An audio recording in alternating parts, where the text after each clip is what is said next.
Hey, Logan, you mentioned the transfer portal.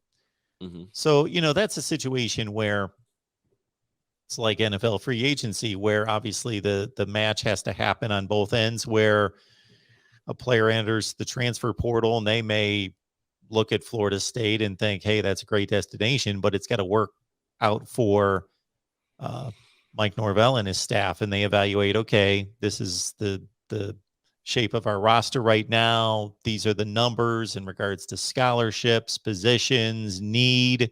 Okay, yeah, this guy's a good match. Or, he's not. And then, at some point we get the news that so and so's transferred, they were in the transfer portal for a couple of weeks and now boom, they're transferring to Florida State. So, Mm-hmm. we don't know always some of those situations where a player may have wanted to go somewhere and wasn't able to. It just wasn't deemed as a good situation for the team to take him on. But with Florida State, I can think of big impact transfer portal additions for other teams across the country, but I don't know if I Mm-hmm. can think of this many on one team. And sure, they missed on a couple. You're going to miss on a couple, but I don't know if I can think of a team that's made enough good decisions on who to bring in through the transfer portal, especially on defense.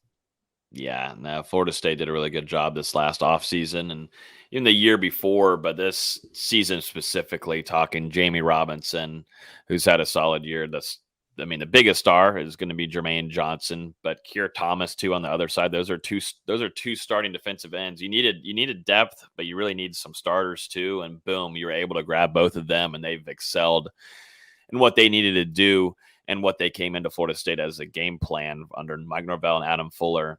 They needed these guys to come in and produce right away, and they've done that. But to see, Jamie Robinson, Keir Thomas, and Jermaine Johnson come in day one as starters is huge. And you still got guys like Miko Dotson, who transferred from FAU, that's still contributing during this season too. You got Jarquez McClellion, that's out there too, participating in games, who hasn't had a ton of experience, but it is getting there and getting a good amount of reps.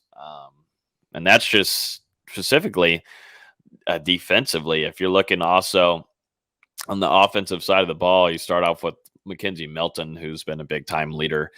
He talked about it today in the press conference, saying, it might not be playing as much, but I get to be back there. And if I'm called up or if it's my time to go in, and I know that I'm fully ready. But he's been a fantastic addition inside the locker room more than anything. And that's what we talked about this whole offseason, that even if Mckenzie Milton isn't that Mckenzie Milton that we saw at UCF, still to have that veteran leadership plus a winning guy, bringing that winning culture into that locker room would be huge for Florida State, and that maturity. And he's clicked with everybody on the team, along with that, the quarterback room specifically with Jordan Travis. Those guys hang out a ton. Milton's been a great addition to this program at Florida State, and he's going to represent that Seminole logo well. He's been doing it. And he might not get a lot of playing time, but he's been huge on the back, behind the scenes more than anything. And then your leading guy at running back, Deshaun Corbin. I mean, he transferred from Texas A&M, and now he's exploding. I mean, he's having a fantastic season. Him and Treshaun Ward just back and back. I think they're competing with one another on who's going to get the most yards of every game, but that's just not their mentality. But that's how I feel like it is. But Deshaun Corbin has been phenomenal. And one of the things, you noted on, Mark, and not going to get everybody that is going to excel, or maybe not excel right away, but Andrew Parchman, there's a lot of expectations about him coming in to be a big time, the leading receiver for Florida State. And that's just not the case right now for AP.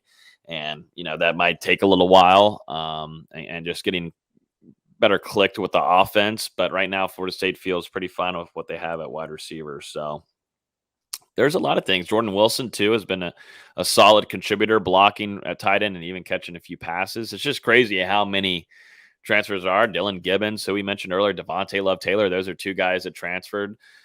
FIU for Devontae Love-Taylor and Dylan Gibbons from Notre Dame. I mean, the list just goes on and on and on. But, not only the talent on the field that they brought, but that coming in and guys that they just get along really well. And that's something that Norvell, I mean, it's practically like an interview session that him and the rest of the staff will do. Will this fit in my locker room? Are there going to be big egos coming in here? Because that's what Florida State had before. You got to annihilate that kind of situation or those kind of personalities from that locker room, because Florida State Norvell's already done that. He's already shipped out a few guys and has suggested transferring. He won't say it. Nobody will ever say it, but there's definitely been times where, time to move on from somebody if they're hurting and putting a disease in that locker room. Either you change or things are just aren't going to work out here. So, yeah. Yeah, it's an interesting dynamic when you talk about ego, because you want alpha dogs in the locker room. So you want egos, but it's got to be directed in the right way. It's got to be, okay, we're all brothers. We all work together. We all have each other's backs. And my ego doesn't come before the team. My ego doesn't come before the guy that's lined up next to me on my side. But my ego is going to come into play on Saturdays. And my ego is going to come into play to take charge of this game, take charge of this huddle, take charge of whatever my role is on the team. And so, that's a fine line to get that energy and that whatever you want to label it, that dog mentality in the right direction. Yeah. And, one thing, I listened to the Jermaine Johnson interview on the Pack and Durham show on the ACC network, and I thought he's came in with a fantastic mindset. He came in really, really, I think, in love with Coach Norvell and the coaching staff that he's brought to Tallahassee, but he just really, really loves his coach. And he just wants to help the program overall. But, you start off 0-4. This is a guy that still was doing fantastic and still is, being one of the top sack leaders in the country. And he could have easily just been selfish and just kind of done his own thing, blah, blah. Let me get my sacks. Let me get my stats, everything. But he's contributing overall as a leader. I catch him at practices all the time, going at one-on-one, talking with guys, telling them right after a drill what you can do, what you could have done better, hyping them up, dapping them up, being there for them. And, Jermaine Johnson, extremely impressive, not only on the field, but listening to him on interviews, being able to talk with him. He's representing Florida State very well. It stinks. It's going to suck, I think, after this season for Florida State fans to realize that they won't have him on the roster, but it is going to be something that fans are going to be really excited to say Jermaine Johnson, former Florida State Seminole, when it's on Sunday Night Football, because he is going to be a monster in the league, in my opinion. He's came in and gotten those reps that he was promised, and he's earned them. Not only, he was probably promised a lot of playing time, let's be honest, but I mean, he's also earned it, both as a leader, both as a player, both as a person too, representing Florida State extremely well. And on Saturday, he's going to be in prime time Death Valley, which, he's going to want to show out. And if I were to expect anyone to have a big game, to be set and ready, healthy, ready to rock on Saturday, is going to be number 11. And he's going to want to get after it and show there's still, it's all about FSU. Everything's FSU. But at some point, you'd like to show a little national television, show those scouts that you could pop a mofo here and there.